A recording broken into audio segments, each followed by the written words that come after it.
Une inondation comme ça, on n'est pas préparé. Enfin, voilà, autant on fait un incendie, on sait comment on fait, on sait ce qu'on doit faire, on a des heures très précis, tout est hiérarchisé. Enfin, voilà, il n'y a pas de problème. Ça se gère. Une intervention à une personne, voilà, un secours à une personne, oui, voilà, c'est pareil, on sait ce qu'on a à faire, pas de problème. Mais une inondation, on ne peut pas le maîtriser, quoi. Et juste, on attend que ça se termine pour pouvoir faire quelque chose. C'est la nature, elle vous maîtrise, elle vous domine. Elle montre qui c'est la plus forte, quoi. Et c'est elle. Ça, il n'y a pas photo.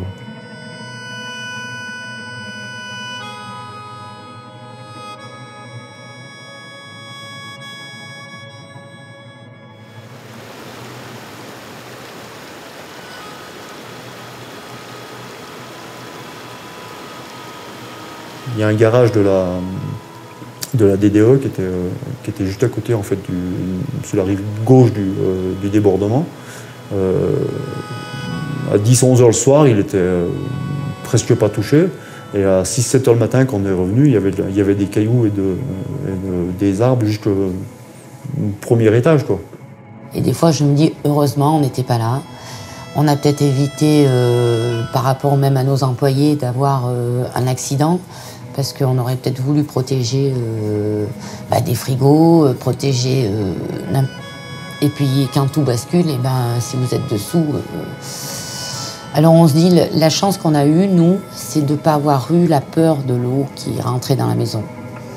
On n'a eu que le résultat.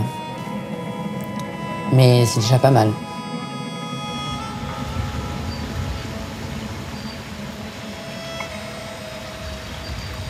Il y a une vague qui est arrivée qui devait faire 6-7 mètres de haut, comme ça, puis qui s'est tournée comme ça, et qui est venue dans la direction de la route, là où c'est là qu'il y a des gens qui sont partis en courant, ils couraient avec la vague une trentaine de mètres derrière eux, quoi, et ils s'en sont sortis parce qu'il y avait un talus, ils ont pu grimper dessus. Je ne l'imaginais pas, pour la bonne raison que je ne l'avais pas vécu. Mais là, je l'ai tellement vécu que non, je ne pense pas que je voyais que ça pouvait être aussi conséquent. Non, je ne croyais pas. Je croyais pas. Et sur le coup, je pensais que c'était fin du monde. Je vais peut-être un peu loin dans les mots, mais je pensais que ça allait être dramatique, quoi. Quand on voit ça à la télé, voilà, on zappe, après on change de chaîne et c'est terminé, quoi. Là, on peut zapper tant qu'on veut, ça ne change pas de chaîne, quoi. C'est toujours là. Et puis ça continue à monter, et puis voilà, quoi. Cela s'appelle « Ça n'arrive pas qu'aux autres ». Mais nous aurions aussi bien pu l'appeler « C'est arrivé près de chez vous » ou bien encore « À qui le tour ». Cela se passe en Haute-Savoie, dans la Drôme et dans la Loire, mais nous aurions aussi bien pu aller en Isère, dans le Rhône, en Savoie, dans l'Ain, ou bien encore en Ardèche. Et même partout en France, d'ailleurs.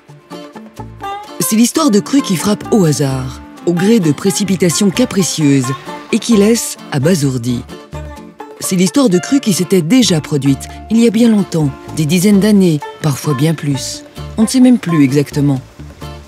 On l'avait bien entendu dire, oui, mais voilà, on ne l'avait jamais vu. C'est l'histoire de cours d'eau qu'on a oubliés, perdus entre deux digues, deux rangées de maisons, ou pire, un tunnel. C'est l'histoire de cours d'eau qu'on ne voyait plus. Un trait sur une carte, si peu dans le paysage. C'est notre histoire à tous, c'est notre folie collective, d'avoir voulu les réduire à néant, faire comme s'ils n'existaient pas. C'est une histoire assez banale finalement de cours d'eau en furie qui reprennent la place qui leur est due. C'est une histoire assez banale d'une folie passagère que quelques techniciens, ou experts comme on dit, avaient tracée sur des cartes bien avant les malheureux événements. C'est une histoire assez banale et pourtant jamais on n'aurait pu penser que ça puisse arriver un jour ici. Une telle violence, une telle puissance, une telle rapidité, ce n'était tout simplement pas imaginable. Quelques bribes du passé, 3 couleurs sur une carte, ne suffisaient pas pour se le représenter. À tel point que lorsqu'on y repense aujourd'hui, on a encore bien du mal à y croire.